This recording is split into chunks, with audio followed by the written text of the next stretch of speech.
On va leur donner la parole justement à ces bateliers. Pour certains, ce canal Seine-Nord, c'est une source d'espoir. Pour d'autres, c'est une source d'inquiétude.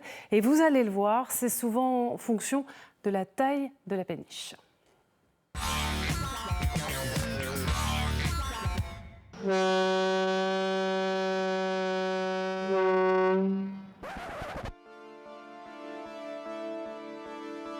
Tout va de plus en plus vite, donc il faut faire ce canal. Il y a beaucoup de canaux en France, c'était Napoléon qui les a construits. Est-ce que vous roulez encore sur les héros de Napoléon? Ça fait 50 ans, 60 ans que j'en entends parler. C'est comme le manque de Loch Ness, il revient, il s'en va.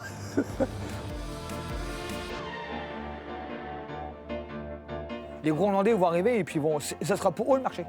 Ça ne sera pas pour nous. Pour moi, c'est le canal de la bonne conscience. Pour dire, j'ai fait ça, je vais mieux dormir.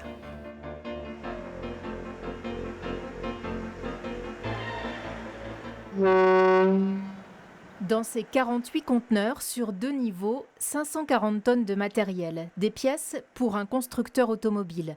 Avec les distances de sécurité sur la route, l'équivalent d'un convoi de plus de 4 km. Frédéric Bertin est aux commandes du Maranta. Ses grands-parents naviguaient sur un bateau à coque de bois. Lui conduit une péniche de 110 mètres de long, l'un des plus gros bateaux qui navigue actuellement dans le nord de la France. Poste de pilotage high-tech, radar, GPS, marquises escamotables, sonar, ces 20 dernières années, la batellerie française a beaucoup évolué. Avec une telle péniche, Frédéric ne peut emprunter le canal du Nord, trop étroit. Ce jour-là, il navigue sur l'Escaut, direction Tournai. Est-ce que vous pouvez naviguer sur le canal du Nord et descendre jusqu'au bassin parisien? Actuellement, maintenant, non. Maintenant, c'est limité à des bateaux qui font maximum 5 mètres 80 de large et en longueur, je crois que ça va faire 85 mètres. Et je peux pas y aller. Moi, c'est sûr que je peux pas y aller. Il faut que je coupe le bateau en deux. Rêver du canal est positif. Après, je ne dis pas qu'il est vraiment 100% adéquat par rapport au transport qui va se faire, mais c'est positif. Disons que ça va pouvoir d'amener plus de trafic. Parce qu'actuellement, il y a beaucoup de marchandises qu'on charge dans le nord et c'est tout amené par camion. Généralement, avant, je faisais beaucoup de céréales, donc du colza qui allait pour l'Allemagne.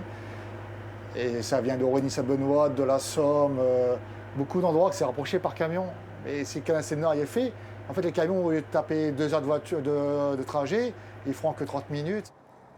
Comme beaucoup d'enfants de mariniers, c'est sur les genoux de son père que Frédéric a appris à naviguer. Aujourd'hui, Daniel est retraité, mais il aime encore donner un coup de main à l'occasion.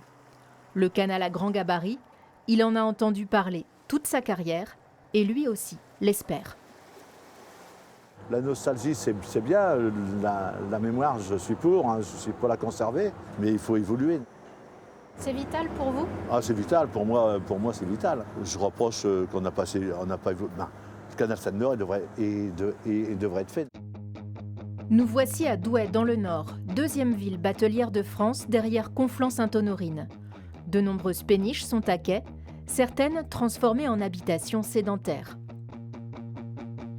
Suivons Daniel Bertin, avec qui nous avions navigué un peu plus tôt à l'Empave, association Mémoire, Patrimoine et Activités de la Voie d'eau. Elle collecte toute la documentation liée au canal Seine-Nord, un projet du siècle dernier. Tout ça, c'est des articles de journée. Voilà, c'est ça qu'on a fait, mon grand. Oui, c'est ça, non, mais je voyais. Et c'est ce qu'on a encore à faire. Là, en 94, le financement est possible. 5 janvier 1999, c'est une étude économique de la liaison Seine-Nord. Ils avaient prévu la liaison Seine-Nord à grand gabarit en 2010. Ce canal, il va coûter plus cher en études qu'en réalisation. Et c'est celui-là, pour moi, qui parle le plus. On va chercher qui c'était cette personnalité. Les pays étrangers nous ont devancés en matière de navigation fluviale et notre système apparaît auprès de cela ridiculement petit, minable. En 46. En 46, vous voyez pas, c'est pas formidable. Et il disait déjà que le canal Saint-Quentin allait être saturé. Le canal latéral à l'Oise, à l'est de la Picardie, et le canal du Nord, c'est le tracé qu'empruntent toutes les semaines Johan et Stéphanie en direction de Paris. Ce jour-là, leurs 2 péniches sont à l'arrêt pour maintenance. Quand elles naviguent, c'est l'une derrière l'autre en convoi poussé 2 fois 38 mètres. Ces barges, dites Fraissinet, du nom du ministre qui modernisa les voies fluviales en 1879, était autrefois très commune sur nos canaux. Elles sont aujourd'hui en minorité, car jugées trop petites par beaucoup. Mais Johan Trafkin, un terrien devenu batelier par amour, n'est pas prêt à y renoncer, malgré ses inquiétudes. Comment vous le voyez, vous, l'arrivée du canal Seine-Nord-Europe? Comment je le vois, c'est la mort pour nous. C'est cru et c'est cash, c'est la mort pour nous. Ce que redoute Johan, c'est d'entrer dans une concurrence perdue d'avance avec les super porte-conteneurs du nord de l'Europe, capables de transporter en un convoi les 4400 tonnes du gabarit Seine-Nord. Les gros Hollandais vont arriver et puis ça sera pour eux le marché. Ça ne sera pas pour nous. On va servir de bouche-trou. À la limite, ouais, s'il y a un fond de silo, s'il y a 525 tonnes à prendre, ou 500 tonnes ou quoi, ouais, vas-y, prends. Mais au bout du compte, ça viendra à quoi? Renoncer à leur Fraissinet pour investir dans un bateau plus grand, ils y ont pensé. Il y en aurait au bas mot pour 1 million d'euros. Donnez-moi une banque en France qui va nous prêter autant d'argent. Là, il faut qu'on se mette pavillon belge, pavillon hollandais. Voilà. Là-bas, ils prêtent. Oui, là-bas, oui, ils prêtent parce qu'ils sont pour. Ils sont pour le fluvial. Ils sont pour tout ça. Oui, là-bas, ils prêtent.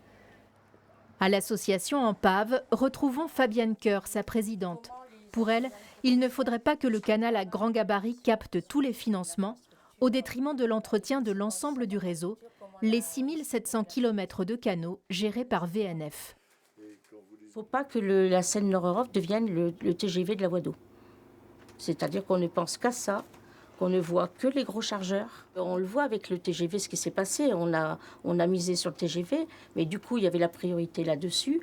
Et donc, on a relégué quelque part la maintenance et la modernisation des petites lignes, voire même les supprimer. Là, il ne faut pas faire cette erreur-là au niveau du fluvial. Solanda pour Solange et Dany. Eux aussi ont commencé leur carrière sur une Fraissinet, mais ils ont acheté toujours plus grand et en sont aujourd'hui à leur 4e bateau sous pavillon belge. Nous les rejoignons sur le canal du bassin minier, du côté de Saint-Omer. Vous connaissez tous? Quasiment. Ils étaient à l'école. On a été à l'école avec. S'ils sont favorables à l'arrivée du canal Seine-Nord, en revanche, ils sont plus critiques sur ses modalités de réalisation. Et le seul reproche qu'on lui fasse tous quand on discute avec les confrères, c'est le doublement des écluses. 6 écluses sont prévues pour rythmer les 107 km du tronçon Seine-Nord-Europe. Les mariniers les voudraient à double sas. Elles sont pour l'instant prévues très longues, 200 mètres, mais à sas unique, un bateau à la fois. Un sas, oui. Un sas. Donc, c'est très bien quand tout va fonctionner. Mais le jour qu'il y aura une panne assez importante, le canal sera paralysé. Donc ça, c'est dommage de bloquer ce canal alors qu'il n'est pas encore construit. On pourrait déjà tout de suite doubler l'écluse. Et pas faire des écluses comme ils veulent faire d'une longueur phénoménale, plutôt réduire et faire 2 sas. Ça serait, pour moi, plus logique. Écluse unique, concurrence étrangère, abandon du maillage régional. À 8 ans de la mise en service prévue du Seine-Nord-Europe, les mariniers sont partagés entre inquiétude et espoir que ce canal à grand gabarit relance leur profession.